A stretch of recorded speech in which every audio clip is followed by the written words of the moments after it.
Hi everyone, আসসালামু আলাইকুম। কেমন আছেন আপনারা? আলহামদুলিল্লাহ, আপনাদের দোয়ায় ভালো আছি আমরা। তো চলে আসলাম আমি রান্নাঘরে। আজকে রান্না করব মুরগির মাংস কচু দিয়ে। শেষ পর্যন্ত সাথে থাকবেন।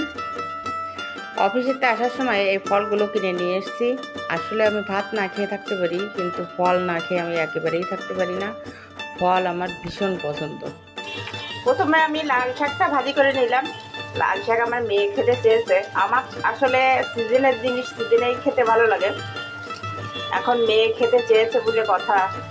লাল শাক কিনতে যেয়ে শুনি কেজি 100 টাকা। এখন কি করব, 1 কেজি আনিনি, আধা কেজি নিয়ে আসলাম। মেয়েরে ভাজি করে দিচ্ছি, আগে সেটাই রান্না করলাম। তো এই যে দেখেন আমার লাল শাক ভাজি হয়ে গেছে। ছোট ছোট চিংড়ি মাছ দিয়ে ভাজি করলাম। মেয়ে তো ভীষণই পছন্দ করে, আমিও পছন্দ করি।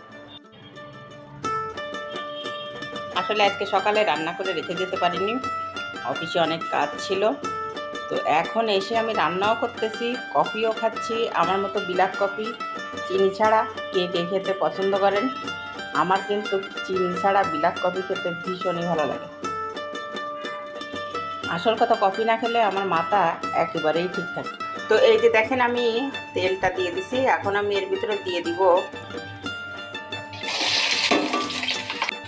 আমি দিয়ে দিলাম হচ্ছে পেঁয়াজ কুচনো, আর দিছি তেজপাতা আর গোটা গরম মশলার ভিতরে যা থাকে সেটাই।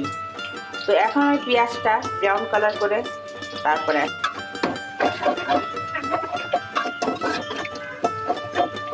ব্রাউন কালার হয়ে গেছে। এখন আমি এর ভিতরে আদা রসুন পেস্ট দিয়ে দিব আমার পরিমাণ মতো। আদা রসুন একটু ভেজে নিয়ে এখন আমি এর ভিতরে দিয়ে দিলাম শুকনো মরিচ পেস্ট।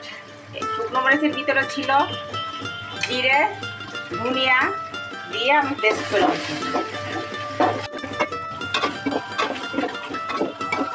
এখন আমি দিয়ে দিব পরিমাণ মতো লবণ।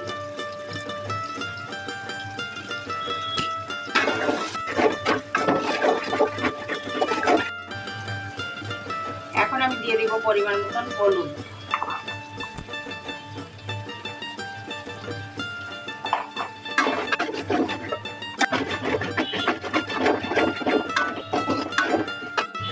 এই দেখেন আমার মশলাটা এই যে কষানো হয়ে গেছে। এখন আমি এর ভিতরে মাংস দিয়ে দিব।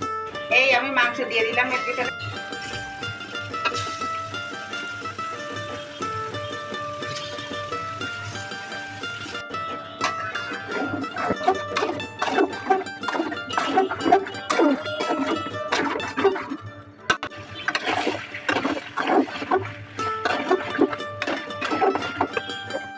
এই পর্যায়ে আসার পরে এখন আমি দিয়ে দিব কচু।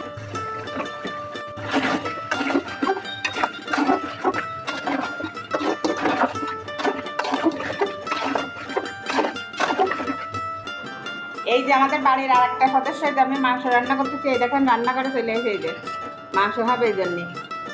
টাটা করে দাও, টাটা। বলবো আমার আম্মুরে লাইক দেবেন, কমেন্ট করবেন, ভিডিও শেয়ার করবেন। ধন্যবাদ। এই পর্যায়ে চলে এসছে মাংস। আমি কিন্তু একটুও পানি দিইনি, মশলা কষানোর সময়ও পানি দিইনি, মাংস কষানোর সময়ও পানি দিলাম না। এই যে পানি বেরোচ্ছে, এই পানি দিয়ে কষাইয়ে তারপরে আমি ঝোলের জন্য পানি দিয়ে দিব। এই পানিটা টেনে যাওয়ার পরে তো আমার মাংসটা কষানো হয়ে গেছে। এখন আমি ঝোলের জন্য গরম পানি দিয়ে দিচ্ছি।